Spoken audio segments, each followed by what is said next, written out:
Safi mtazamaji wangu, natumai mzima na buheri wa afya popote pale ulipo. Kwa mara nyingine karibu tena katika YouTube channel yetu. Moja taarifa inayozidi kugonga vichwa vya habari hivi sasa ni tamko zito ambalo limeweza kutolewa na chama Chadema, wakiendelea kuidhinisha miaka 30 ya chama hicho Chadema, ijapokuwa mwenyekiti mkuu Mheshimiwa Tundu Lissu hayupo kutokana na kesi ya uhaini inayozidi kumkabidhi. Kiongozi ambaye ameweza kuendesha shughuli hii ama hafla hii ni mwenyekiti msaidizi mshikililizi ambaye ni Mheshimiwa John Heche. Ameweza kulaani pia tukio lililoweza kutokea siku ya jana huko Mwanza, kipindi na wakati ambapo maafisa wa polisi waliweza kushukisha bendera ya chama Chadema ambazo zilikuwa zimeweza kupandishwa. Ila mtazamaji wangu, kabla niweze kukufahamisha zaidi, ni vema uweze kuchukua sekunde yako moja kwa wewe hapo kubonyeza maneno yaliyoandikwa subscribe chini ya video hii. Muhimu kabisa uweze kulike na kushare video hii. Sasa ndugu waandishi wa habari na ndugu wana Chadema, tumeitana leo hapa kwa siku ambayo kama mnavyojua, pamoja na mambo mengine, leo ilikuwa ni kilele cha miaka 33 ya uwepo wa chama chetu.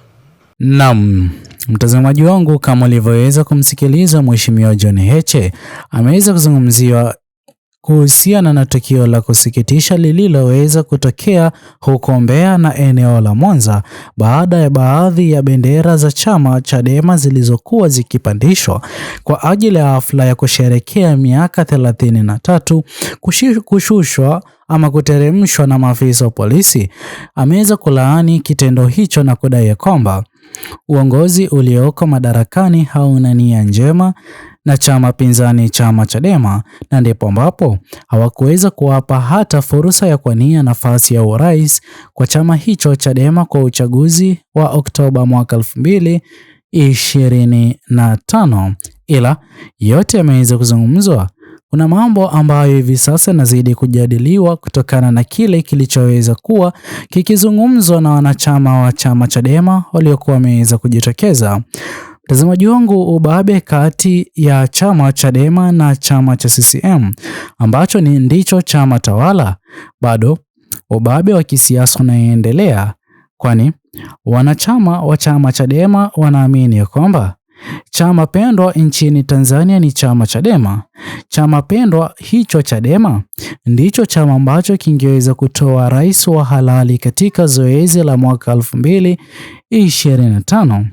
Na ndipo ambapo viongozi wa chama pinzani ambapo ni chama cha CCM, kwa kuwa waliweza kufahamu jinsi gani ambavyo chama Chadema kimeweza kujizolea umaarufu na hata wananchi wengi kuamini manifesto aliyokuwa akizungumza, moja kwa moja kilichoweza kufuatia, chama hicho Chadema kiliweza kufungiwa kisiasa, na hata baadhi ya rali ambazo zilikuwa zimeweza kuratibiwa kufanywa na chama Chadema ziliweza kupuziliwa mbali na kupigwa marufuku na uongozi ulioko madarakani, huku chama hicho Chadema kunyimwa hata kibali cha kuongoza rali yoyote ile kisiasa, ama kujaribu kupiga rali ama kufanya kongamano lolote lile, sio kanisani, sio katika hafla za sherehe.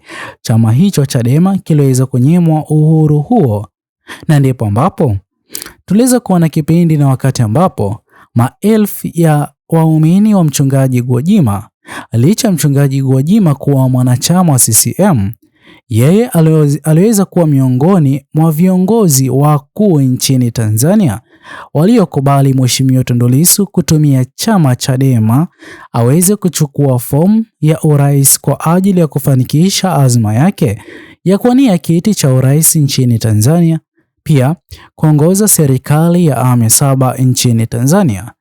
Tuliweza kushuhudia jinsi gani ambavyo baadhi, hata sio baadhi bali maelfu ya waumini wake Gwajima walioaminiwa na uongozi wa serikali ya awamu ya 7 hivi sasa, wakati huo serikali ya awamu ya 6 muhula wa pili, waliamini kwamba kwa kuwa waumini wake Gwajima walitokea kukubali chama Chadema, moja kwa moja waliweza kufahamu kwamba waumini hao wote wataweza kupigia kura chama Chadema, ambapo mwenyekiti Mheshimiwa Tundu Lissu ndiye ambaye angeweza kupata ushindi.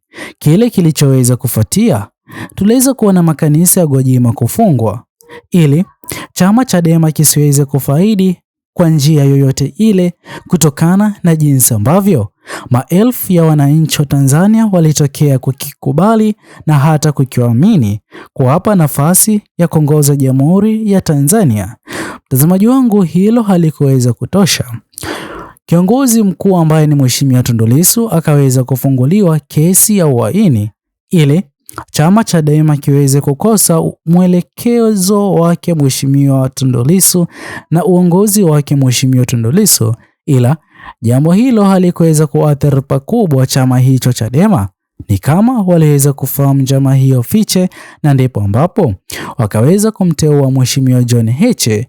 Ila sote tunafahamu kwamba kweli iwapo Mheshimiwa John Heche angeweza kuamua kuchukua fomu ya urais kwa njia yoyote ile, vyama pinzani vingeweza kukubaliana naye na kumuunga mkono, huku kinyang'anyiro kingeweza kuwepo kati ya Rais Mama Samia Suluhu Hassan na Mheshimiwa John Heche.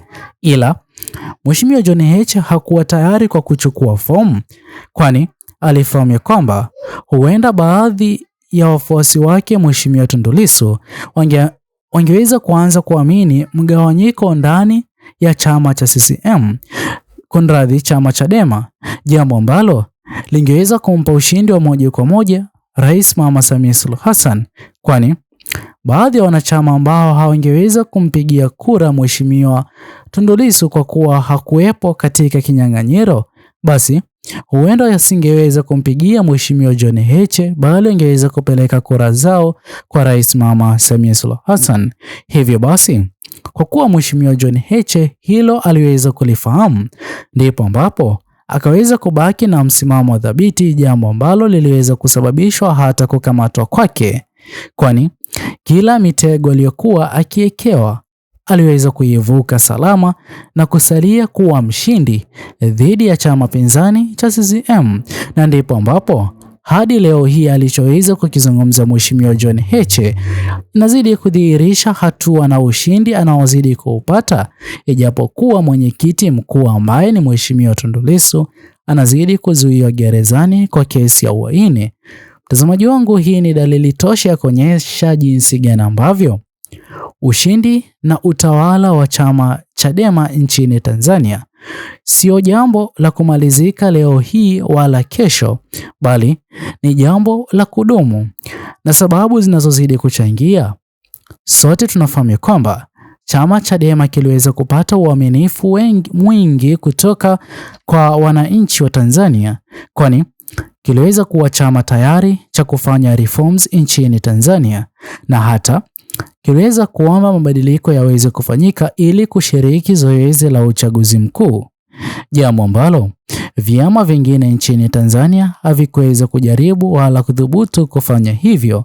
Hii kidhihirisha wazi jinsi gani ambavyo chama Chadema kipo tayari kusimama na kutekeleza maslahi ambayo wananchi wa Tanzania wenye nchi wanazidi kuyaomba yaweze kufanyika, sawia na mabadiliko ambayo yakifanyika yataweza kusaidia Jamhuri ya Tanzania kuimarika kiuchumi maradufu, kinyume na kile ambacho kinazidi kushuhudiwa hivi sasa, na hata uhusiano mwema kati ya nchi ya Tanzania na mataifa jirani kurejea kikamilifu.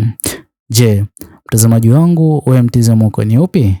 Tuachie maoni yako katika uwanja wa comment section. Muhimu kabisa, subscribe, like, comment na kushare video zetu. Bye bye until the next video.